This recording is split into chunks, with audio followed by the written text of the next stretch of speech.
Selling your family home to move to a cheaper condo in Florida, honestly, it's the fastest way to go broke in retirement. See, you're chasing that sunset beach image, but you're ignoring the reality of a completely empty bank account.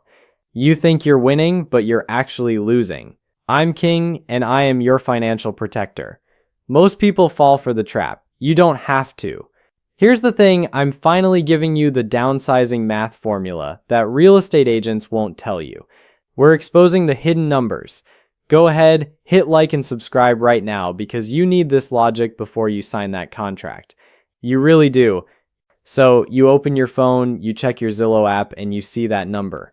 It's up. It's green. You feel like a total genius, right? You think you've just made 100 grand while you were sleeping in your own bed. But here's the thing, and you really need to hear this. You have to understand the difference between paper profit and actual reality. Paper profit is a ghost. It's a cinematic illusion.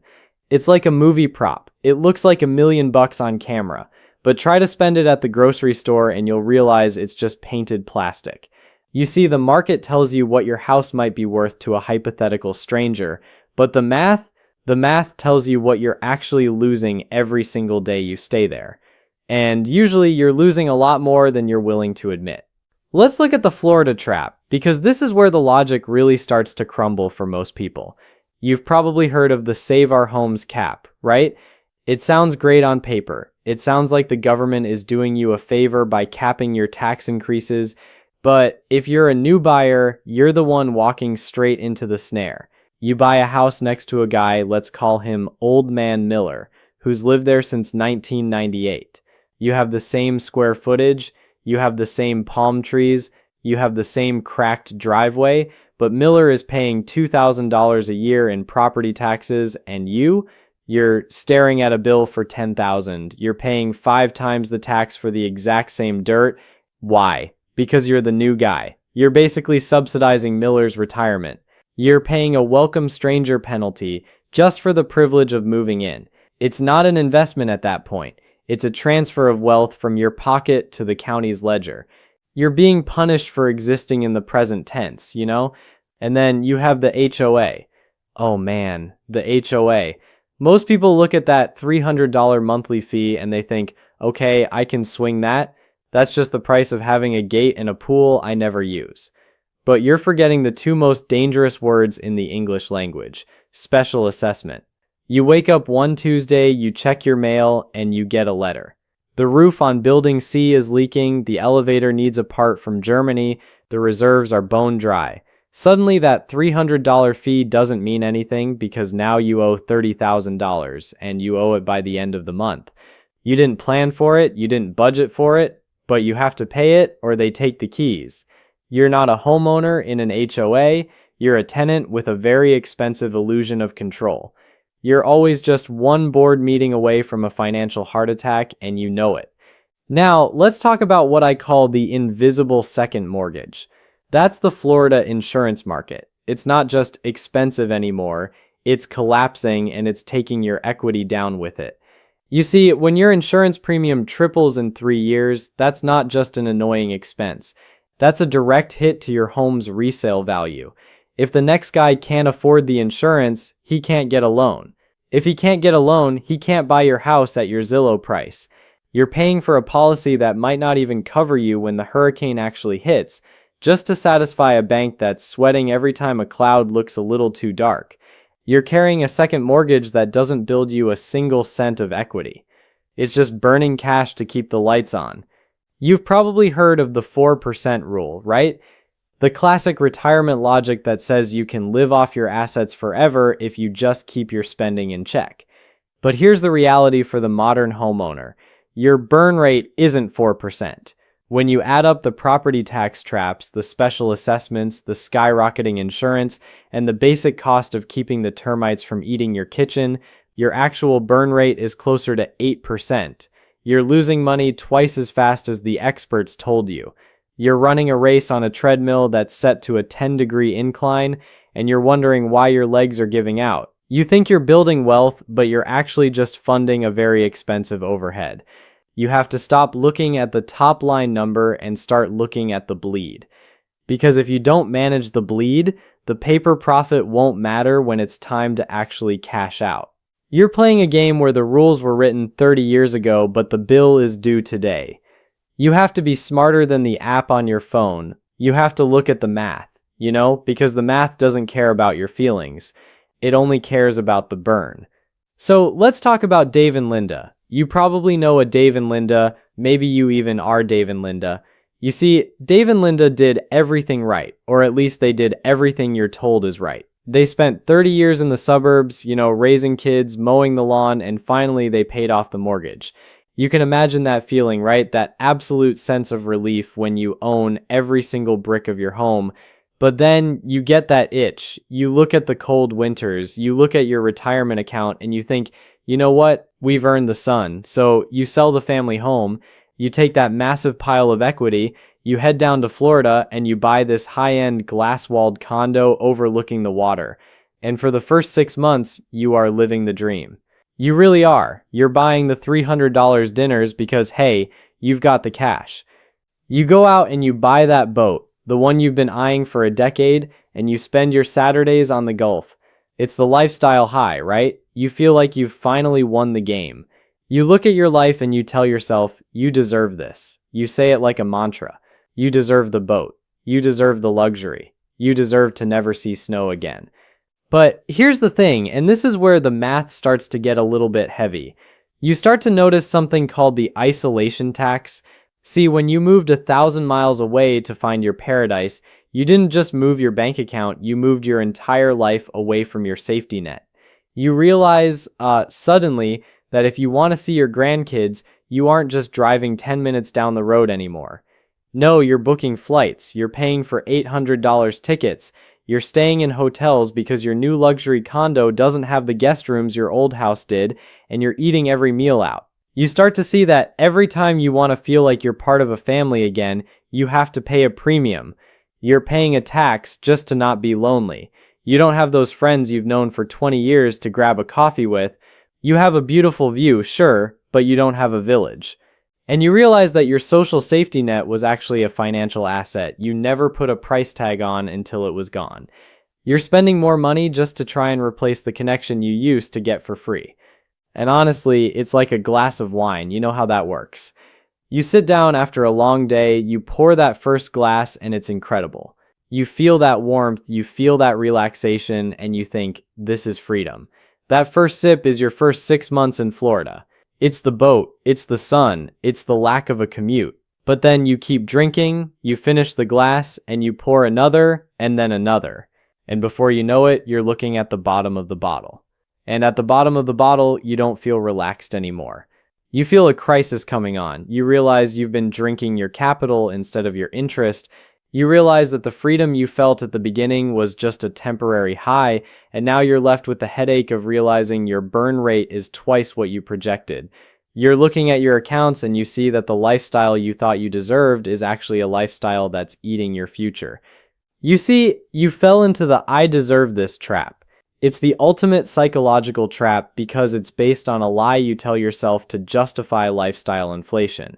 You think that because you worked hard, the laws of math somehow don't apply to you anymore. You think that because you've sacrificed for 40 years, you're entitled to spend at a rate that would make a rock star nervous. But math doesn't care about your feelings. Math doesn't care that you were a middle manager for 3 decades. When you start inflating your lifestyle based on what you think you deserve, you stop being a rational investor and you start being a consumer with a ticking clock. You start telling yourself that the boat is an investment in your happiness, but, deep down, it's just a hole in the water you're throwing your retirement into. You're using your hard-earned wealth to buy a version of yourself that you can't actually afford to maintain. You're chasing a feeling of status that you think will replace the sense of purpose you lost when you stopped working.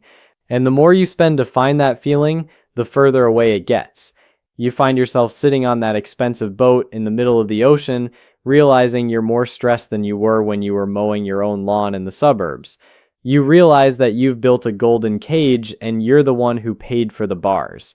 You've traded your long-term security for a short-term high, and now you're just waiting for the bottle to run dry. All right, listen, you've seen the big picture, You've felt the weight of the numbers, and now you're probably wondering how you actually survive the transition. You need what I call the wealth shield. It's not just a fancy name, it's a tactical roadmap for your capital. You see, most people, they treat their home equity like a giant piggy bank they can just smash whenever they feel like it. You can't do that, not anymore. You have to be smarter than the average retiree who thinks a plan is just hoping the market goes up 10% every year. Here's the thing, you aren't playing for a tie anymore, you're playing for survival. You need a shield because the world is trying to take your margin. You have to build it yourself, and you have to start with the 3% Safe Withdrawal Guardrail. You've probably heard of the 4% rule, right? Well, forget it, you throw that in the trash. The 4% rule was built for a world that doesn't exist anymore. In today's volatility, you use 3%. If you have $1 million, you take 30,000. That's it. You stay within that guardrail because if you hit a bad sequence of returns in year 2 of your retirement, you're done. You're cooked. You'll be looking at your portfolio in 10 years wondering where it all went while you're eating generic brand cereal. You use the 3% guardrail to protect your principal, you use it to sleep at night, and you use it to make sure you never ever have to move back into your kid's basement. Now, before you even think about buying a new place in Florida or anywhere else, you have to calculate your maintenance reserve. This is where most people, they really mess up. They look at the mortgage and the taxes and they think, oh, I can afford this. You can't. Not unless you've done the psychological math. You take 1.5% of the total market value of the home, not the price you paid 10 years ago, but the current market value. If you're looking at a $700,000 house, you need $10,500 sitting in a high-yield savings account right now. You don't touch it, you don't spend it on a new rug or a fancy grill. You keep it there for when the Florida humidity kills your HVAC system in the middle of July. You have to have that liquid reserve before you sign the papers. You have to realize that a house isn't an investment when you're living in it, it's a liability that happens to have a roof. You're trading your time and your cash for shelter. You make sure that shelter doesn't bankrupt you because you didn't plan for a pipe bursting. You're also going to face a choice. It's like a cinematic crossroads, Door A is stay and renovate, door B is downsize and invest. You look at your current home and you think, maybe I'll just put in a walk-in tub and call it a day. Here's the reality, you're fighting a losing battle against entropy. You stay, you're still paying those massive property taxes on a house that's too big for you. You're still paying to heat and cool rooms you haven't stepped in for 3 months. You're basically paying rent to your own memories. Now, look at door B. You downsize, you unlock that equity, you take that $400,000 in gains and you put it to work. You don't just put it into a smaller box, you put it into a machine. You turn that dead equity into income buckets. You stop being house poor and you start being cash rich. You have to ask yourself, do you want a guest room for a cousin who visits once a year, or do you want an extra $2,000 a month in passive income? You choose the income. You always choose the income. But if you're moving into a condo or a managed community, you have to vet the HOA like you're an FBI investigator. You don't just look at the monthly fee, you look at the reserves. You demand the financial statements. If that HOA is less than 70% funded, you walk away. You don't look back. You're looking for the ghost of special assessments. You know what those are? That's when the HOA board realizes they didn't save enough for the roof, so they send you a bill for $25,000 due in 30 days. You check the meeting minutes, you see if they're arguing about the color of the mulch or if they're actually talking about the structural integrity of the buildings. You want an HOA that's boring, rich, and slightly grumpy. You don't want a fun HOA that's keeping fees low by ignoring the fact that the pool is leaking. You protect yourself by doing the homework that most people are too lazy to do. Once you've got your cash from the sale, you have to allocate it into 3 buckets. You don't just dump it into a savings account and hope for the best. You need the yield bucket, the growth bucket, and the cash bucket. You put 2 years of living expenses into the cash bucket, high-yield CDs or money markets. This is your peace of mind fund. You don't care if the market drops 20% tomorrow because you've got 2 years of cash. Then you have the yield bucket. This is your dividends, your REITs, the stuff that pays you to exist. You want this to cover your needs, your food, your insurance, your taxes. Finally, you have the growth bucket. You still need some stocks, you need to beat inflation because the government isn't going to stop printing money just because you retired. You allocate your equity here instead of sinking it all into a depreciating asset like a smaller house that you overpaid for. You make your money work harder than you ever did. And since you're probably looking at Florida because everyone does, you need a specific budget for the Sunshine State. You can't use a national average. You're looking at 25% of your budget for housing and insurance. Yes, insurance in Florida is a nightmare. You have to account for it. You set aside 15% for healthcare because let's face it, you're not getting any younger. You allocate 20% for taxes and everyday living, and you keep 10% for what I call the grandkid fund or your travel. The remaining 30%, you reinvest it or you keep it as a buffer. You don't spend every dime that comes in. You have to be disciplined. You have to be the CFO of your own life. You see, the tactical roadmap isn't about getting rich quick. It's about not getting poor slowly. You follow the math, you ignore the emotions, and you keep your shield up. You do this, and you'll be the one laughing while everyone else is wondering why their retirement dream turned into a financial desert. You have the tools, you have the math, now you just have to have the guts to use them. Look, here's the thing you have to understand about your own mindset. Most people, they spend their entire lives looking at their home like it's some giant ceramic piggy bank. You've been told since you were a kid that you just put your money in, you wait 30 years, and then, you smash it open and you finally get to retire. But that's a lie. It's a comfortable lie, but it's still a lie. But it's still a lie. You have to stop being a passive observer of your own equity. You have to start seeing yourself as the CEO of your family's legacy. A CEO doesn't just hope things work out by accident. A CEO runs the numbers. You have to be the one running the numbers. You have to be the person who decides exactly where the capital flows and why it's flowing there.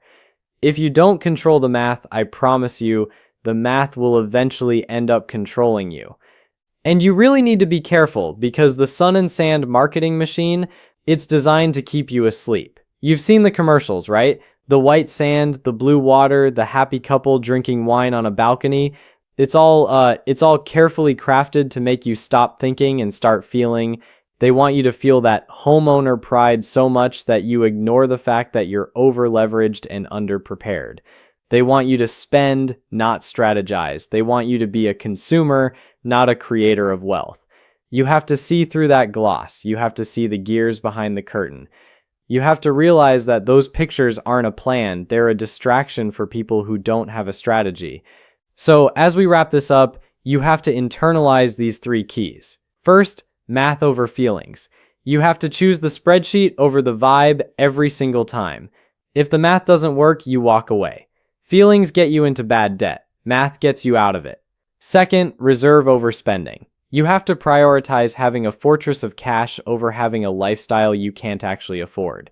Most people are just one missed paycheck away from a total collapse, but you build a reserve, you keep your dry powder ready for when the market shifts. And third, strategy over speed. You have to value the long-term move over the quick win.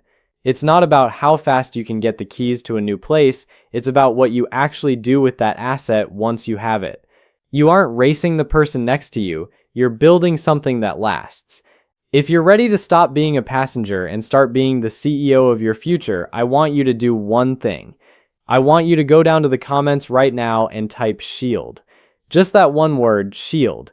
It shows me that you're committed. It tells me you're ready to protect what's yours. You have the tools now. You have the blueprint. Now you just have to execute. I'm King, and I'll see you in the next video.